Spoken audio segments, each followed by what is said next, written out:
We are talking today about near-death experiences, and now we have the story of Nancy Rynes. Nancy grew up in a Midwestern Catholic family, but distanced herself from the church, and for years considered herself an atheist. But in 2014, something happened that made Nancy reevaluate her faith. We will meet her in a minute, but first, some of Nancy's story. It was January 3rd of 2014. I'll never forget that morning. It was a beautiful sunny day. I decided to go out on a bike ride. I needed to do some errands around town. There was a little voice inside of me that just said to not go out riding that day. I don't know where that came from, but I ignored it. I got about a mile, well, not quite a mile from my home, and I could see some traffic coming in on the right. At the very last minute, I realized that first car wasn't going to stop. I knew in a flash that I was going to die right there. It was a woman driving a big SUV, and she hit me broadside. I put my hand out like this to try to veer off my bike the other direction. I ended up flipping onto the top of her hood and looked in. I think she was so focused on her phone that she didn't know that she had hit anything or anyone. So I ended up pinned between her vehicle and the road as she drove. As my shoulder hit the pavement and my body hit the pavement, I had an interesting thing happen. I had what I call a sense of dual consciousness. Me underneath the vehicle, being dragged under this vehicle. But at the same time, I saw the whole accident unfold from a position of 50 to 75 feet outside of everything. I see myself laying under the vehicle in pain, in screaming. I saw a woman struggling to hang on to life. Nancy Rynes wrote about her story in her book, Awakenings from the Light, 12 Life Lessons from a Near-Death Experience. Welcome, Nancy. Thank you for being here. Thank you so much. So that moment you described as dual consciousness, was your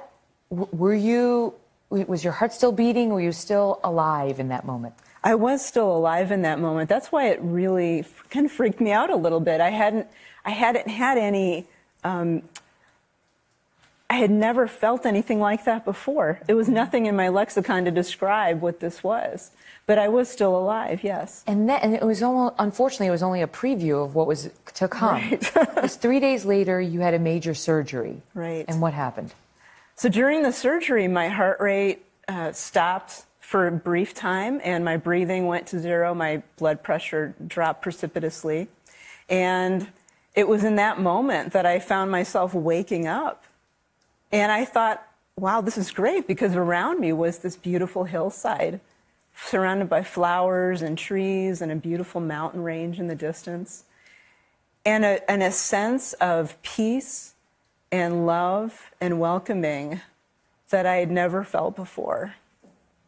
And I knew something was different. And like with Sherry, it wasn't panic, it wasn't fear, No. It wasn't scary. No, not at all. No, I felt a little confused at first, and then I thought to myself, I must have died. I wonder if I died. But then if I did, why am I here? Because I don't believe in any of this. Right, I'm an atheist. What's happening?